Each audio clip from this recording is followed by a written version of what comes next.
Selamat datang kembali di channel Pandra Zalmi atau channel pendidikan.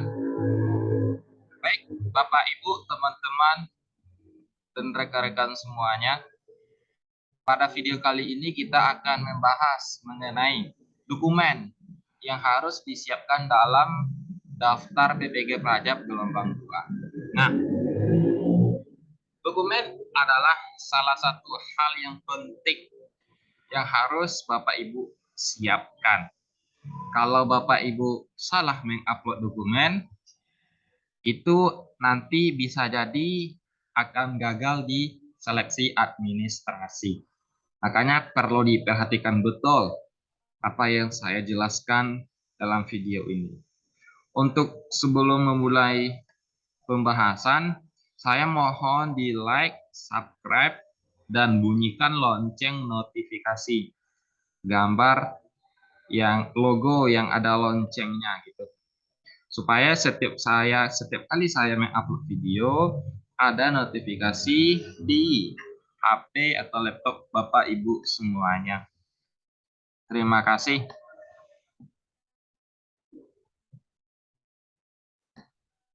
Kita akan membahas sudah lulus kuliah, ingin membangun pendidikan bangsa, tepat menjadi guru melalui PPG Prajab tahun 2022. Nah, pendaftaran sudah dibuka tanggal 26 Agustus kemarin, sudah 3 hari kemarin. Sampai tanggal 26 September, artinya 1 bulan pendaftaran dibuka. Begitu. Kemudian, ini persyaratan atau dokumen yang harus kita siapkan. Ya. Yang pertama, WNI, ya benar. Kemudian tidak atau belum pernah terdaftar sebagai guru atau kepala sekolah pada data pokok pendidikan. Nah, di sini Bapak Ibu belum memiliki dapodik, ya. Kalaupun Bapak Ibu baru memiliki dapodik 2 minggu ini atau 1 bulan ini atau 3 bulan ini, ya, saran saya lebih baik nonaktifkan dulu dapodik itu, ya. Sebab kalau Bapak Ibu sudah punya dapodik, itu Bapak Ibu hanya bisa ikut PPG dalam jabatan. Nah, PPG dalam jabatan itu tidak hanya dapodik, persyaratannya jauh daripada itu.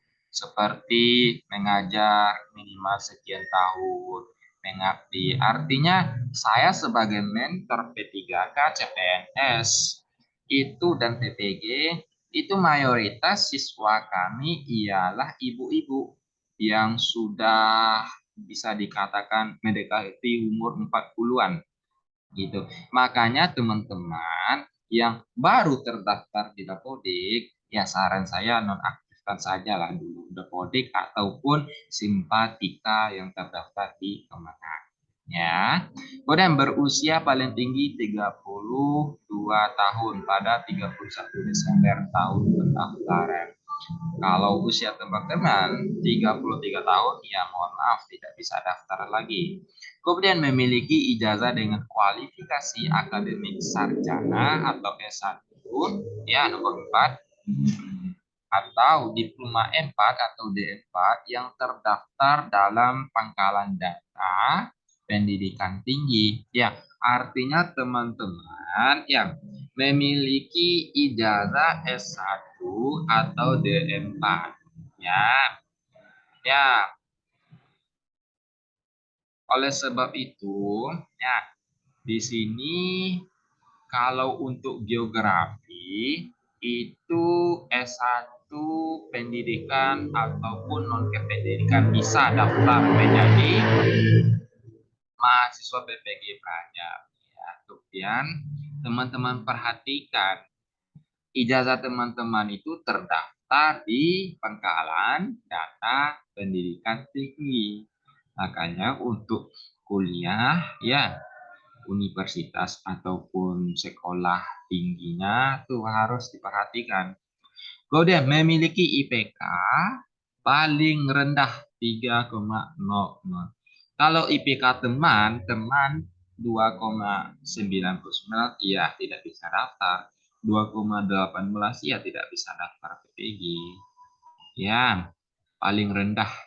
Kemudian nomor 6. Nah, ini dokumen. Memiliki surat keterangan sehat jasmani dan rohani diserahkan pada saat lapor diri.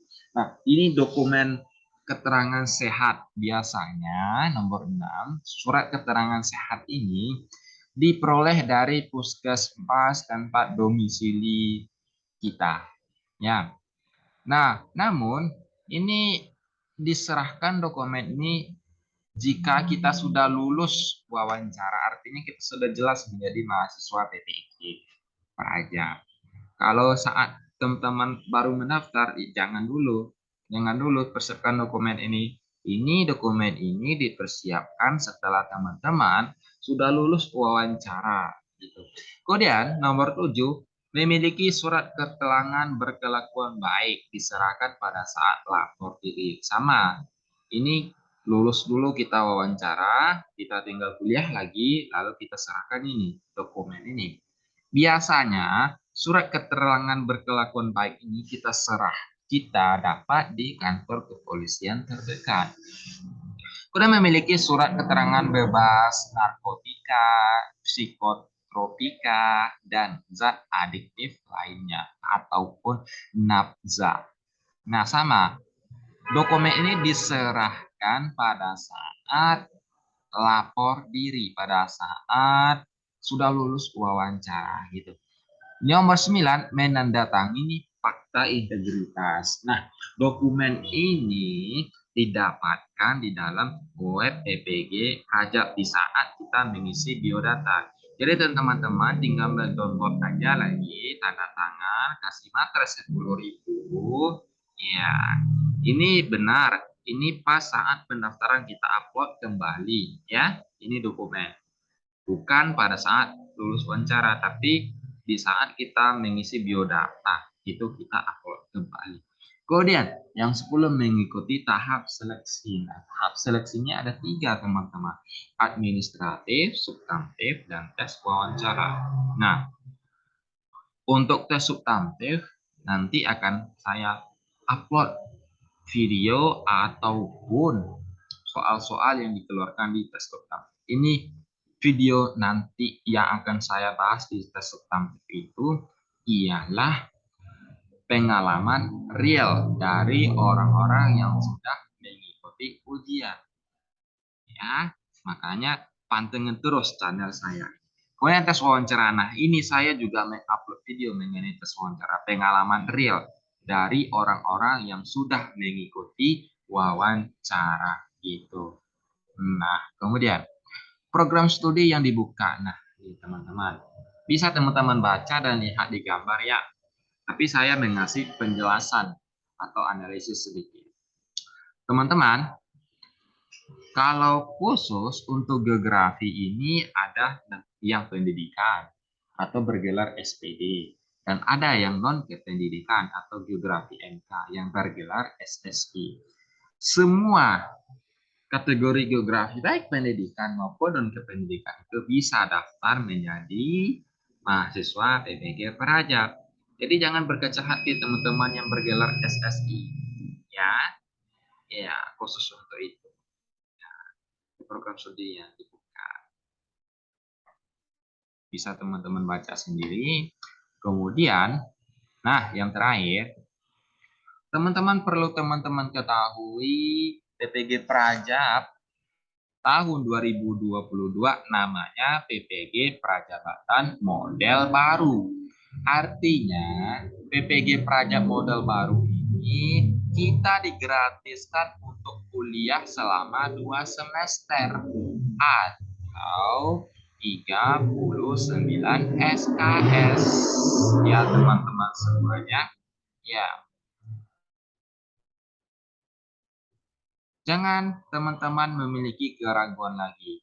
Ya, karena biaya pendidikan itu ditanggung. Nah, kode pemerintah, cuman biaya hidup memang kita yang mencarinya sendiri. Nah, dari catatan webinar yang saya ikuti, teman-teman boleh juga mengajukan beasiswa 2 tahun. Nah, 2 tahun ini kita bisa daftar menjadi mahasiswa PPG Praja Batan Model Baru. Artinya PPG Praja Model Baru ini kita digratiskan untuk kuliah selama 2 semester atau 39 SKS. Ya, teman-teman semuanya. Jangan teman-teman memiliki keraguan lagi. Ya, karena biaya pendidikan itu ditanggung. Nah, dari catatan webinar yang saya ikuti, teman-teman boleh juga mengajukan beasiswa untuk biaya hidup selama kuliah PPG. Baik itu beasiswa dari pemerintah daerah, pemerintah negarinya sendiri, atau lembaga-lembaga lain. Boleh, silakan mengajukan ya teman-teman semuanya.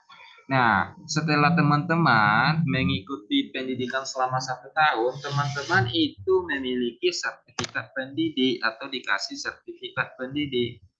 Nah, guna sertifikat pendidik ini ialah untuk mendaftar sebagai P3K ataupun PNS nanti jika buka teman-teman pada tahun 2023. Ya, pokoknya sertifikat pendidik ini golden ticket, tiket emas untuk menjadi pegawai. Ya, khusus dalam bidang keguruan. Itu ya teman-teman semuanya. Teman-teman diprioritaskan untuk menjadi lulus seandainya teman-teman mengikuti seleksi pegawai nantinya. Kalau di samping itu, walaupun teman-teman belum lulus menjadi pegawai, teman-teman sudah mendapat sertifikasi guru. Ya, nah itu keuntungannya. Walaupun teman-teman belum menjadi pegawai, teman-teman juga mendapat sertifikasi, tunjangan sertifikasi. Apalagi teman-teman sudah lulus menjadi tes pegawai. Ya, karena serti ini diprioritaskan untuk lulus menjadi pegawai. Jadi ada double gaji teman-teman nanti, tunjangan sertifikasi dan gaji TPK ataupun PNS. Ya teman-teman semuanya, mungkin video kali ini mengenai dokumen yang harus kita persiapkan sampai di sini dulu. Ya, kedepannya saya akan mengupload mengenai pengalaman real, tes substantif dan wawancara. Makanya mohon dipantengin terus channel saya ini. Terima kasih. Sampai berjumpa kembali di video-video berikutnya.